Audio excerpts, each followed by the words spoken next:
மறுமை நாளுடைய பெரிய 10 அடையாளங்களில் முக்கியமான ஒரு அடையாளம் தான் தாபத்துல் அர்த் என்ற பிராணி வெளிப்படுவது. இது எந்த இடத்திலிருந்து வெளிப்படும், இதனுடைய தன்மைகள் என்ன, இது வெளிப்பட்டதற்கு பிறகு என்னென்ன விடயங்களை செய்யும் போன்ற எல்லா விடயத்தையும் இந்த பதிவிலே தெளிவாக பார்க்க இருக்கிறோம்.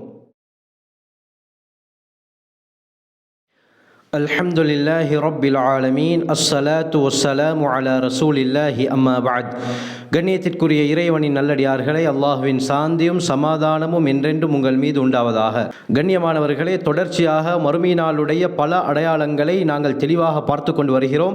அந்த அடையாளங்களை, அந்த பதிவுகளை பார்க்காத சகோதரர்கள் அதனுடைய லிங்கை கீழே டிஸ்கிரிப்ஷன் பாக்ஸ், மேலே ஐ பட்டன், என் டிஸ்கிரிப்ஷனில் தருகிறேன், செக் பண்ணி பார்த்து கொள்ளுங்கள். அதிகமான பிரயோஜனங்களை நீங்கள் பெற்றுக்கொள்வீர்கள். மறுமை நாளுடைய பெரிய 10 அடையாளங்களில் முக்கியமான ஒரு அடையாளம் தான் தாபத்துல் அர்த் என்ற பிராணி வெளிப்படுவது.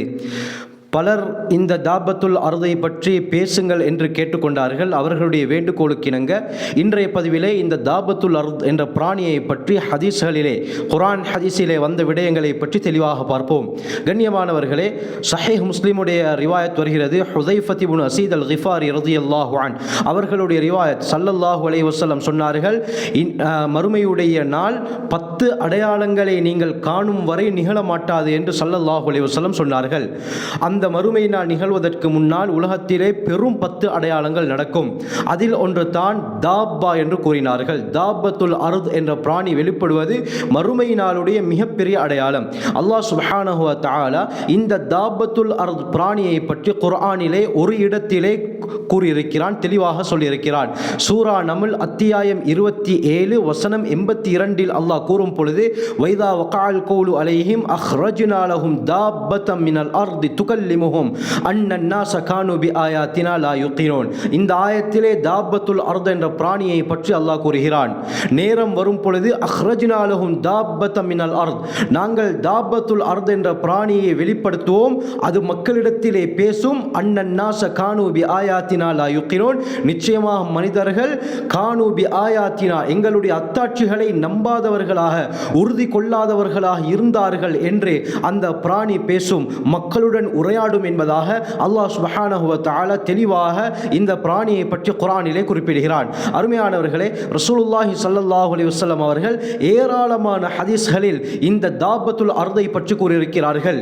சஹீஹ் முஸ்லிம்ல வரக்கூடிய ரிவாயத், அபூ ஹுரைரா ரலியல்லாஹு அன்ஹு அறிவிக்கிறாங்க, ஸல்லல்லாஹு அலைஹி வஸல்லம் சொன்னார்கள், பாதிரு பில் அமாலி கப்ல சித்தின், 6 விடயங்கள் நிகழ்வதற்கு முன்னால் அமல் செய்வதில் விரைந்து கொள்ளுங்கள் என்று ஸல்லல்லாஹு அலைஹி வஸல்லம் சொல்லிவிட்டு அந்த 6 விடயங்களில் ஒரு விடயமாக தாபத்துல் அர்தை பற்றி குறிப்பிட்டார்கள். கண்ணியமானவர்களே, இந்த தாபத்துல் அர்த் வெளியாகுவதற்கு முன்னால் அமல்களில் நீங்கள் அவசரமாக ஈடுபட்டுக் கொள்ளுங்கள் என்று ஸல்லல்லாஹு அலைஹி வஸல்லம் முன்னெச்சரிக்கையாக சொல்லியிருக்கிறார்கள்.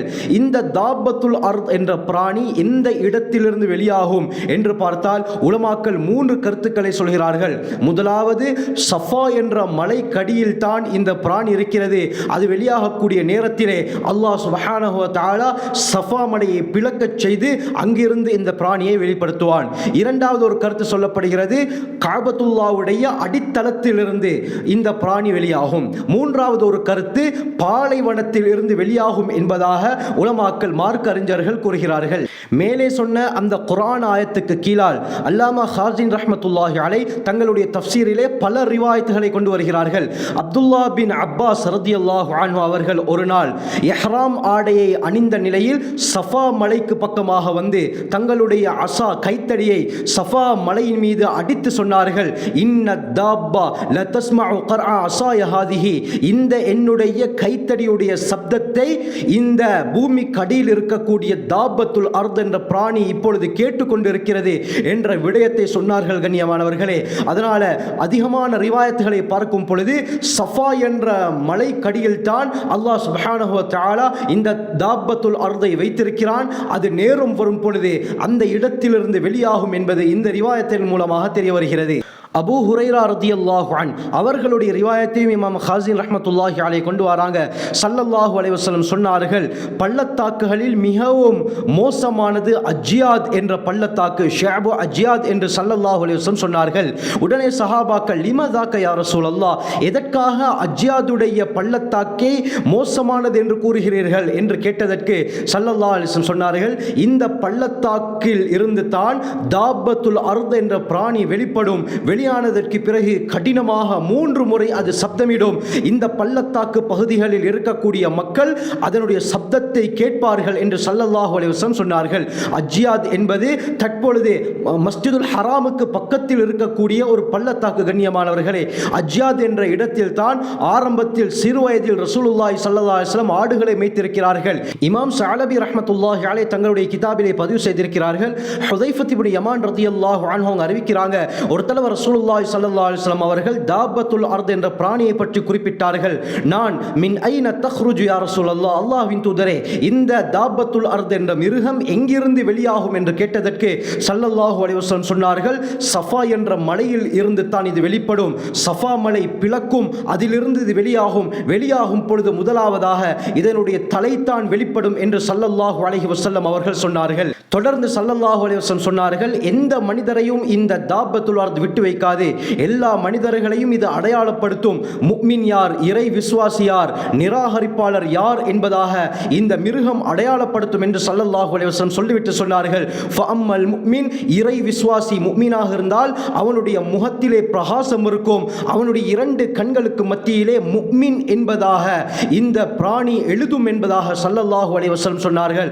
வஅம்மல் காஃபிர், நிராகரிப்பாளராக இருந்தால் அவனுடைய பைன ஐனை, 2 கண்களுக்கு மத்தியில் கருப்பு நிறத்தில் ஒரு புள்ளியை, ஒரு மாக்கை இது ஏற்படுத்தும். அதற்கு பிறகு காஃபிர், நிராகரிப்பாளர் என்பதாக அவனுடைய 2 கண்களுக்கு மத்தியில், அதாவது இந்த நெற்றி பகுதியிலே இது எழுதி வகைப்படுத்தும் என்பதாக ஸல்லல்லாஹு அலைஹி வஸல்லம் அவர்கள் தெளிவாக இந்த தாபத்துல் அர்த் என்ற பிராணி செய்யக்கூடிய வேலையை சொன்னார்கள். இமாம் ஹாஸின் ரஹ்மத்துல்லாஹி அலைஹி தங்களுடைய தஃப்சீரிலே ஒரு ரிவாயத்தை கொண்டு வருகிறார்கள்.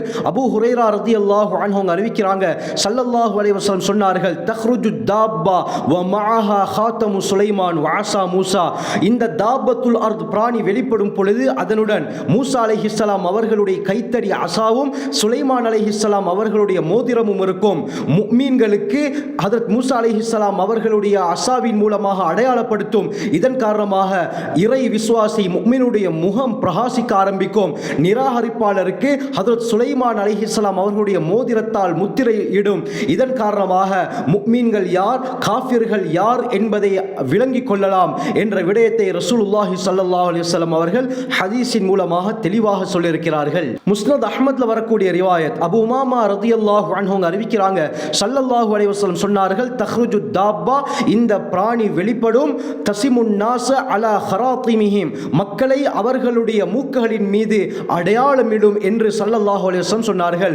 மூக்குகளிலே அடையாளத்தை இட்டு முஃமின்கள் யார், காஃபிர்கள் யார் என்பதை வகைப்படுத்தும் என்பதாக ஸல்லல்லாஹு அலைஹி வஸல்லம் அவர்கள் இந்த ஹதீஸிலே சொல்லியிருக்கிறார்கள். ஆகவே கண்ணியமானவர்களே, இப்படியாப்பட்ட விடயங்கள் ஹதீஸ்களிலே தாபத்துல் அர்தை பற்றி சொல்லப்பட்டிருக்கிறது.